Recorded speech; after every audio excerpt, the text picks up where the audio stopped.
So I'm from the wind energy department at the Technical University of Denmark, and I'm actually a new leader of the pilot. I just took over a few days ago, but I've been involved in the development all since the beginning of the project.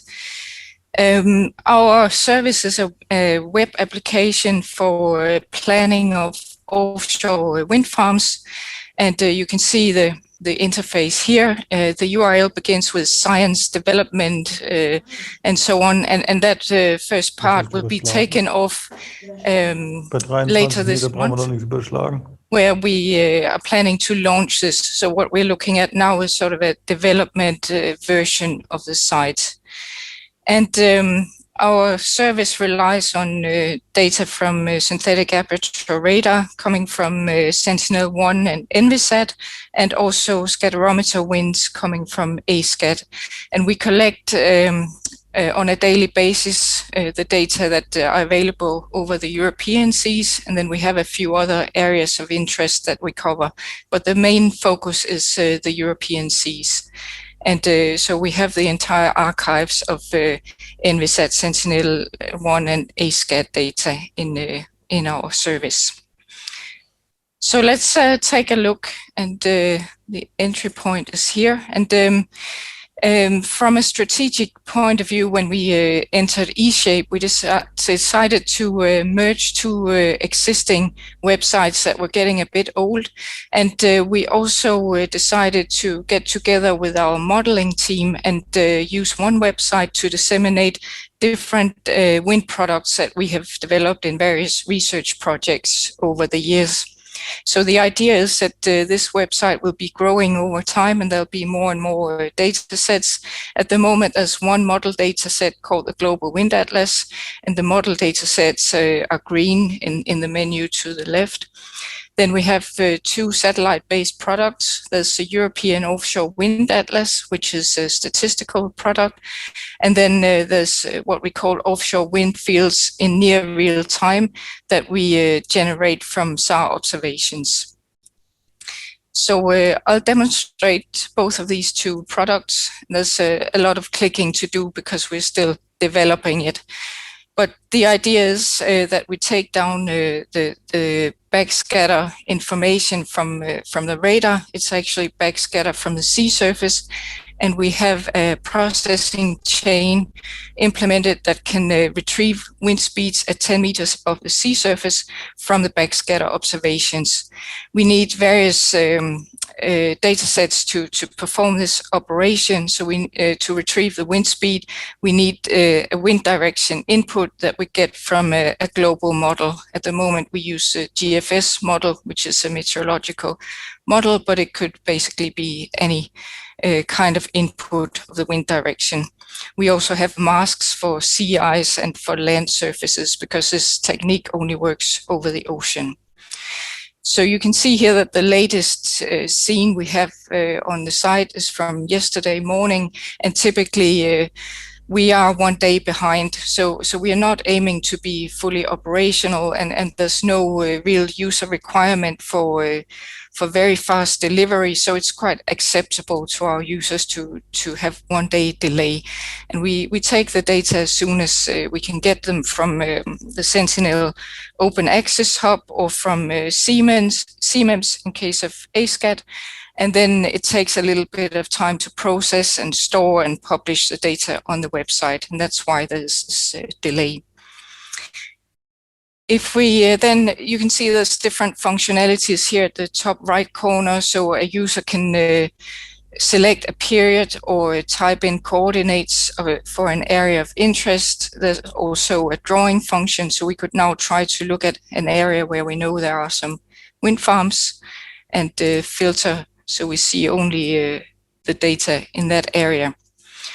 And you can see the coverage. So that's the way SAR data covers the Earth is in these swaths that are sort of diagonal, going in ascending and descending orbits.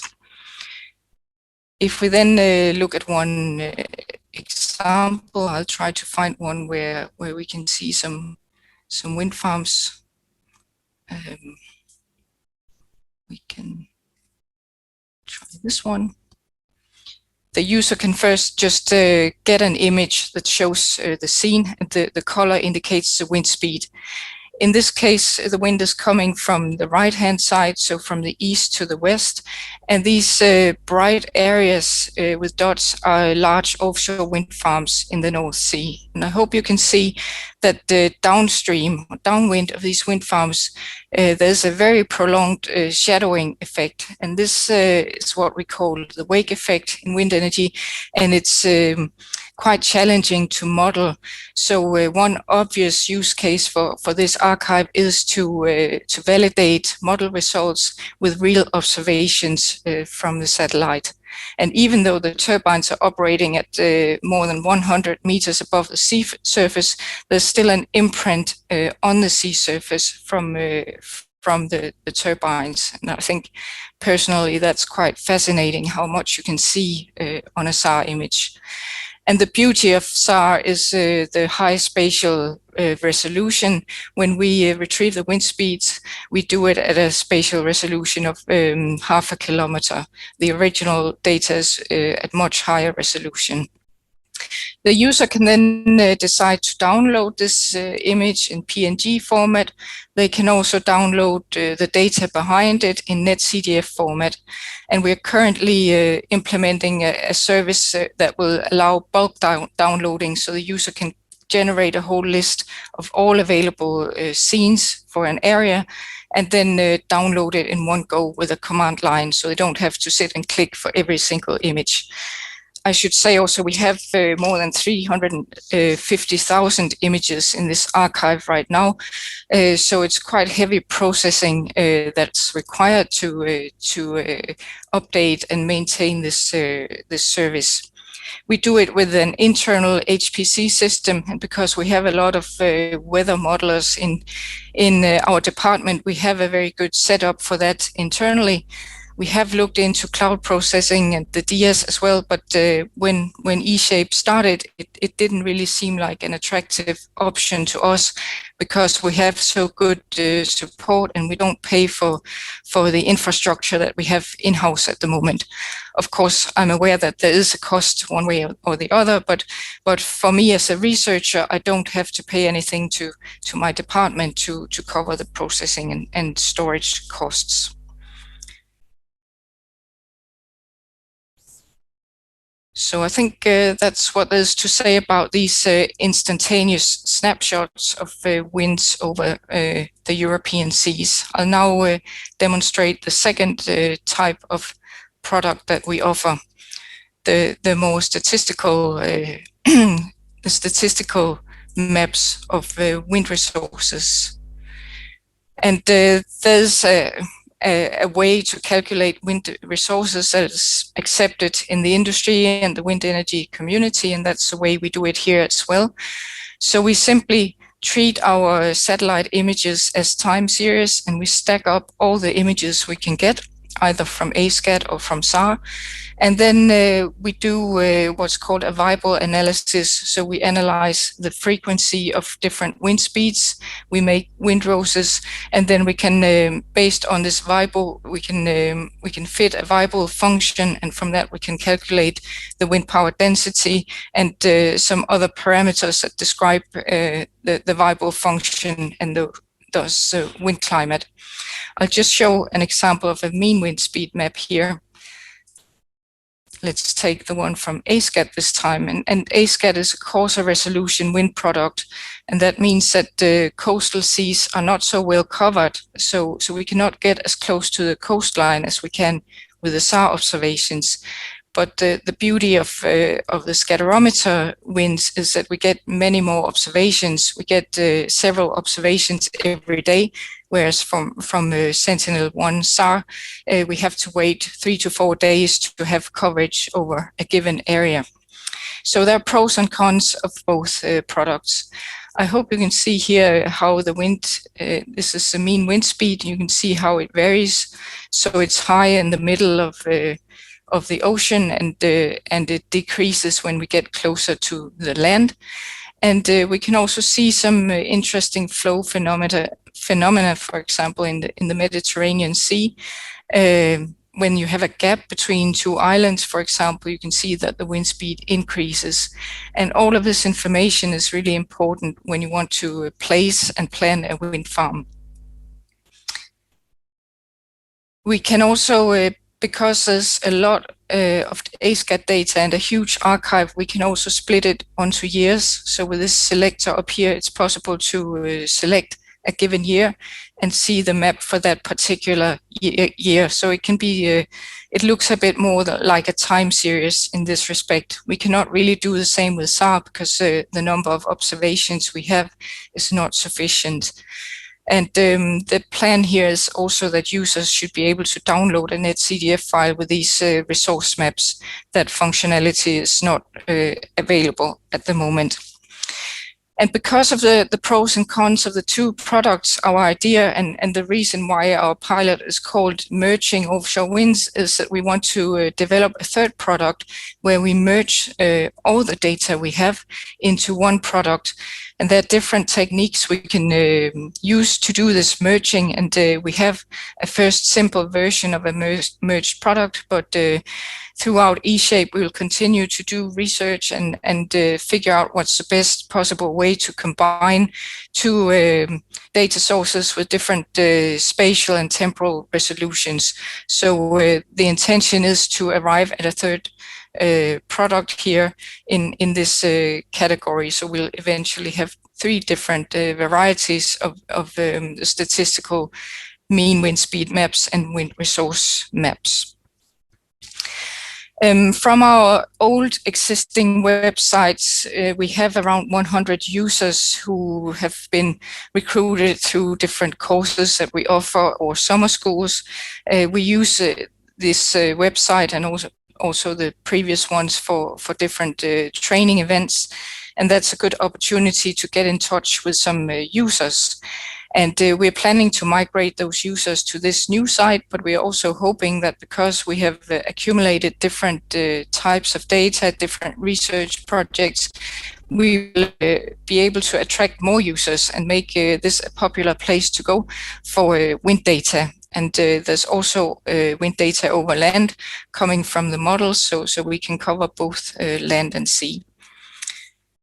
In terms of sustainability, of course, we're wondering how we can keep this service going once the eShape project has ended, because the project has really helped us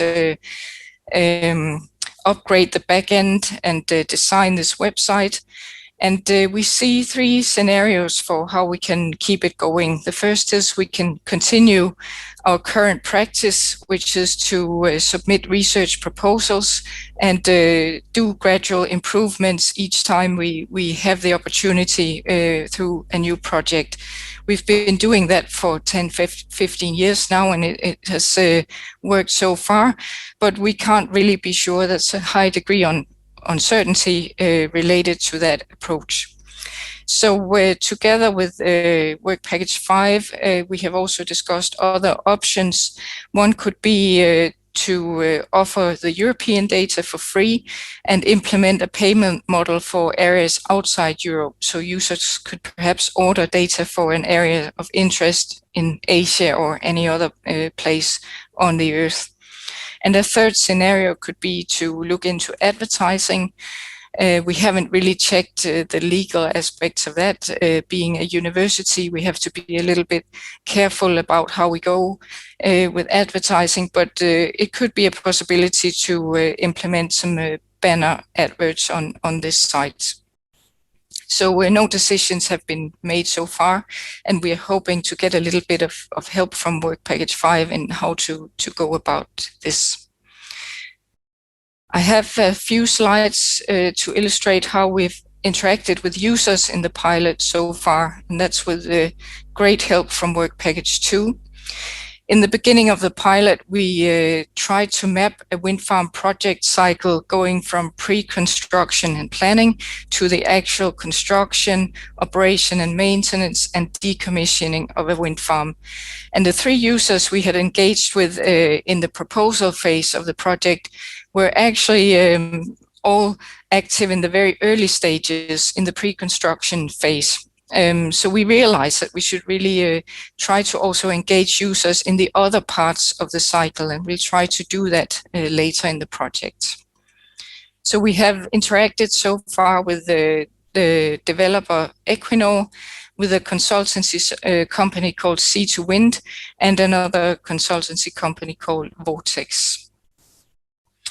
And from work package 2, we got a lot of guidance on how to interact with these users, and I think that's been extremely helpful for us, because previously when we interacted with potential users, they would quite quickly question the accuracy of our product or the temporal or spatial resolution, and then the dialogue would tend to stop there. We could not really get real interaction with them, or they were a bit skeptical about our products.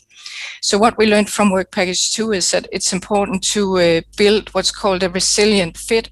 So it's not just about selling or offering a service to the user. It's more about establishing a relationship that can last for a long time, where we can use each other in different ways. And gradually the user might be interested in our product, and they will also help us develop our products in a direction that's useful and meaningful for them.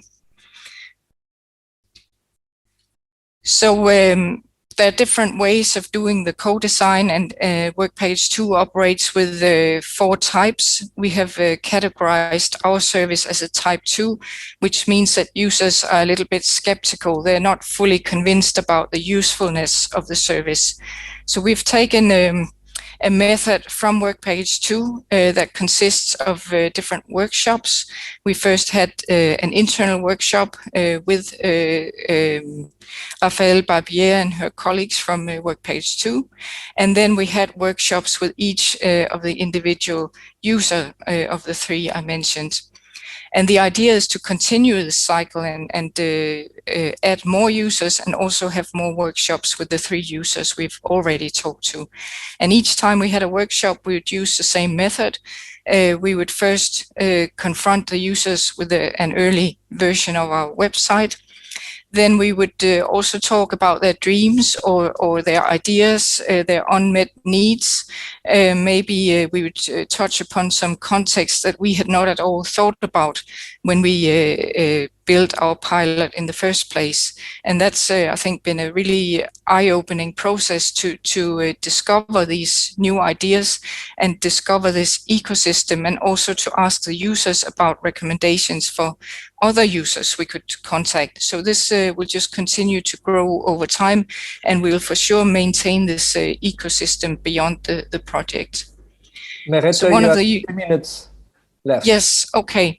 So I'll just very quickly go through what we got out of the users. They each provided some direct requirements, things they wanted from us. And all of them said they would really like some documentation for explainers that made it easy to use our data sets. So that's one thing we'll pursue in the near future. One of them made this quick drawing showing what the problem, or a problem that a user is typically facing. They might have a complex coastline that's shown here with green, and then they have light observations at one specific point, and they want to know the wind conditions in a nearby area or point. How can they work that out? Well, they could use our data to fill the gaps and tie the ends up, so they get a better understanding of the wind climate.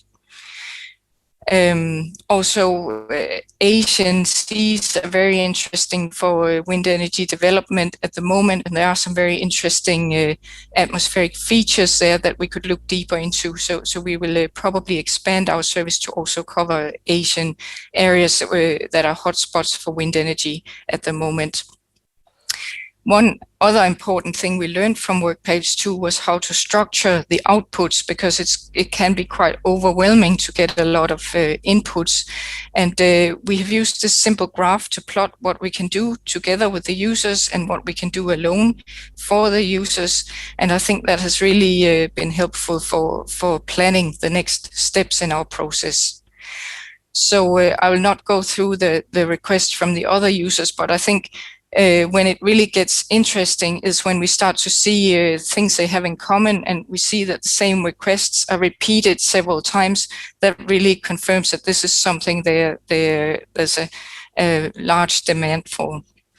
So I'll just end with a few examples of how the project has made a difference for our pilot.